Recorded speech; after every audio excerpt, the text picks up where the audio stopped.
Concluindo hoje o livro, capítulo 3 do livro do profeta Jonas, onde estamos tratando sobre as questões que envolvem a vida cristã, o que eu preciso saber sobre a vida cristã.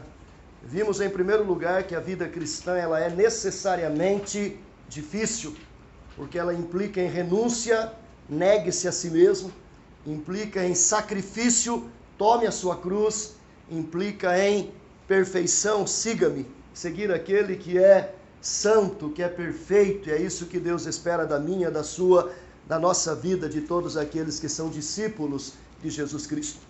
Vimos em segundo lugar que o caminho do arrependimento é difícil, porque o caminho do arrependimento implica em crer em Deus, e porque cremos em Deus temos que reconhecer que somos maus, somos pecadores, e se já era difícil há 2000 anos atrás, hoje, com toda a evolução da raça humana, ficou mais difícil ainda, porque nós não nos achamos maus, mas é isso que a Bíblia ensina, que nós somos maus. Isso tem que nos levar a uma atitude de prostração, de quebrantamento, de humilhação diante de Deus, que também não nos agrada. E por fim, tem que nos levar a uma atitude de confissão, de verbalização, numa atitude de clamor, pedindo pelo perdão, pela misericórdia de Deus na nossa vida. Mas o texto conclui no verso 10 dizendo: viu Deus o que fizeram, como se converteram do seu mau caminho, e Deus se arrependeu do mal que tinha dito lhes faria e não o fez. A terceira lição que temos que aprender sobre vida cristã é que, muito embora a vida cristã seja necessariamente difícil, muito embora o caminho do arrependimento seja difícil, Deus vê o que fazemos. Deus vê o que cada um de nós faz. Deus vê todas as nossas atitudes, todas as nossas ações. Deus vê tudo o que produzimos, tudo o que deixamos de produzir.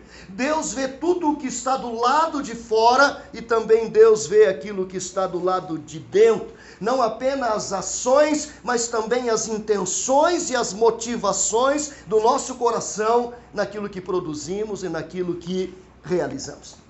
E se Deus vê todas as coisas, isso deve gerar no meu coração, no nosso coração, dois sentimentos. Primeiro, sentimento de temor. Um sentimento de temor se praticamos e se vivemos no caminho do mal, no caminho do pecado. Deus viu a maldade de Nínive. Tanto viu que disse para Jonas: vai à grande cidade de Nínive e proclama contra ela, porque a sua malícia, a sua maldade subiu até mim. E Deus então mandou Jonas ir àquela cidade e pregar para ela, porque muito embora Deus tenha visto a maldade daquele povo, Deus deu àquele povo uma segunda oportunidade. Deus deu a eles 40 dias para que eles mudassem de vida. Deus viu toda a maldade que Labão fez para Jacó. Jacó, que era sobrinho, genro e empregado de Labão. E ele serviu Labão 14 anos e ele foi oprimido, duramente espoliado por Labão. Mas há um momento lá no capítulo 31 do livro de Gênesis que o anjo do Senhor aparece para Jacó e na verdade o anjo do Senhor é o próprio Deus dizendo: eu tenho visto tudo que Labão tem feito a você. Deus vê, Ele vê a maldade na atitude das pessoas. Ele viu todo o sofrimento que o Egito impôs a Israel. E o Êxodo começa dizendo: vi o sofrimento do meu povo. Deus viu aquela maldade e desceu para exercer juízo contra o Egito. E vocês conhecem a história e sabem que depois de um período, quando Moisés é chamado para libertar o povo, Deus lança aquelas pragas que era uma forma de punir, de castigar o orgulho do Egito. Deus vê. E se Deus vê, isso deve gerar temor no meu coração. Muitas vezes a gente pensa que pode fazer coisas erradas e pode transitar por caminhos desonestos, e a gente pensa que pode viver na corrupção e fazer a maldade contra os outros, e a gente pensa que pode abraçar pela frente, apunhalar pelas costas, e ninguém está vendo. E talvez eu possa esconder isso da esposa, dos filhos, dos pais, posso esconder dos meus amigos, e aqui na empresa eu posso transitar por caminhos desonestos, corruptos, e talvez eu consiga maquiar meus atos de corrupção, e as pessoas não vão perceber. Talvez eu consiga isso por um tempo, ou por muito tempo, mas eu não consigo fazer isso uma vez sequer, sem que Deus veja. Eu não consigo me esconder de Deus. Eu não consigo fugir da presença de Deus, dos olhos perscrutadores de Deus. E se Deus vê o que estamos fazendo, então isso deve gerar no meu coração temor. Porque Ele está vendo o que eu, o que você, o que cada um de nós estamos fazendo. Ele está vendo as intenções do nosso coração, se elas são sinceras, se elas são honestas, se elas são verdadeiras, ou se há hipocrisia, falsidade, maldade. Ele está vendo. E um dia Ele vai nos julgar por todas as ações, atos, palavras, intenções da nossa vida, do nosso coração. Mas por outro lado, se Deus vê o que fazemos, a Bíblia diz, viu Deus o que fizeram, isso deve gerar em nós conforto.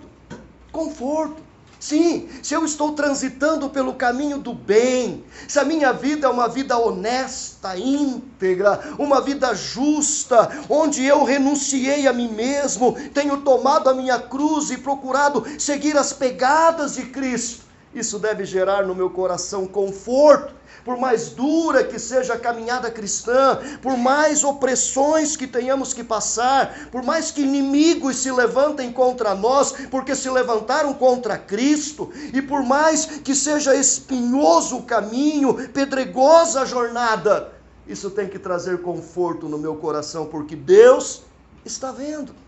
Da mesma forma que Deus viu a maldade de Nínive, Ele viu agora o arrependimento de Nínive. Jonas vai e prega ainda 40 dias e Nínive será subvertida. E o texto diz, os ninivitas creram em Deus, proclamaram jejum, vestiram-se de panos de saco, clamaram fortemente a Deus, se converteram dos seus maus caminhos. E a Bíblia diz, viu Deus o que fizeram, como se converteram do seu mau caminho. E Deus retirou o castigo e os perdoou.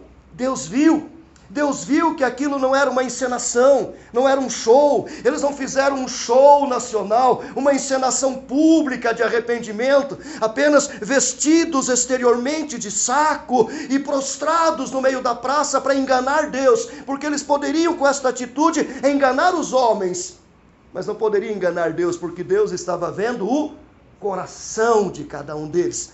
E Deus viu que aquela atitude foi sincera, foi honesta, foi verdadeira, porque Deus vê aquilo que estamos fazendo.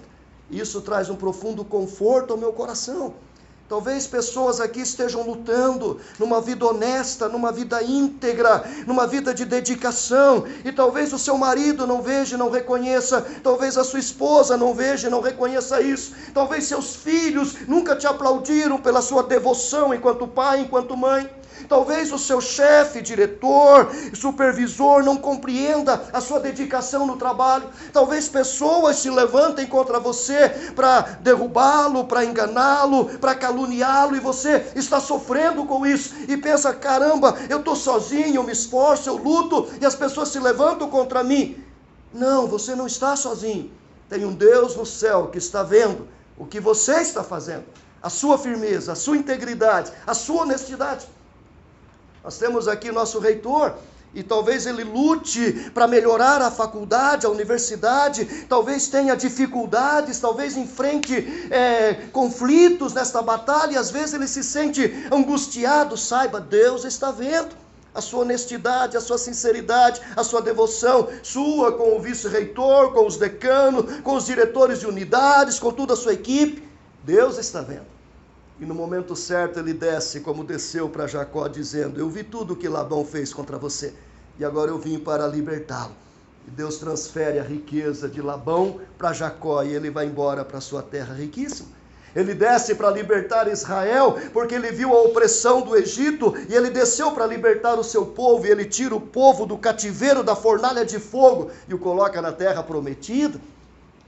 E talvez na nossa jornada a gente não tenha recompensa aqui na terra, os aplausos, as placas de reconhecimento pelo nosso trabalho, integridade, honestidade. Talvez a gente não seja visto e percebido e vivamos a vida no anonimato, ainda que vivamos uma vida pautada pela decência. E ninguém vê, ninguém percebe, ninguém reconhece, mas Deus está vendo. O apóstolo Paulo diz assim: portanto, meus amados irmãos, sede firmes, inabaláveis, sempre abundantes no trabalho do Senhor, sabendo que no Senhor o vosso trabalho não é vão. Se você faz para a glória de Deus, se você faz pautado pelos valores da palavra de Deus, aquilo que você faz não é vão. E talvez, mesmo que eu não receba nenhuma glória por isso aqui nessa vida terrena, a gente tem a glória maior, que é eterna e permanente. Quando no dia do juízo o próprio Deus nos receber e colocar a coroa de glória sobre a nossa cabeça e nos disser: muito bem, servo bom e fiel, foste fiel no pouco, sobre o muito te colocarei, entra para o gozo do teu Senhor. Se eu receber apenas esta recompensa, e sei que vou recebê-la não por mérito meu, mas por graça de Cristo, valeu a pena ter vivido uma vida cristã, com integridade, com honestidade, com justiça. Claro que às vezes falhamos, somos humanos e pecadores, por isso Cristo deu sua vida na cruz, mas valeu a pena. Valeu a pena as perseguições, as mentiras, as calúnias que levantaram contra nós, valeu a pena. Cristo disse: bem-aventurados sois, quando vos perseguirem, vos injuriarem e mentindo disserem mal contra vocês. Se você está vivendo uma vida que envergonha os mentirosos, porque ela é honesta, não tenha medo, continue lutando. Isso é conforto para o nosso coração. Deus está vendo. Deus viu o que eles fizeram. E se Deus vê, isso por um lado tem que trazer temor para aqueles que vivem no pecado, transitando no caminho da desonestidade. Mas por outro lado tem que trazer conforto para aqueles que entraram pela porta estreita e caminham pelo caminho apertado, seguindo as pegadas de nosso Senhor Jesus Cristo. Esse é o meu conforto, porque essa tem sido a minha decisão, seguir as pegadas de Cristo. Sei que muitas vezes erro, como todos os crentes em Cristo Jesus, mas esse é o nosso alvo, essa é a nossa decisão, essa é a nossa caminhada. Que Deus nos ajude, que Deus nos abençoe. O que eu preciso saber sobre vida cristã? Vida cristã, ela é necessariamente difícil. O caminho do arrependimento, ele é difícil, mas Deus vê o que estamos fazendo. E um dia Ele nos dará a recompensa, porque Cristo já pagou nossa dívida na cruz, e aqueles que estão em Cristo são mais do que vencedores. Que Deus nos abençoe. Amém.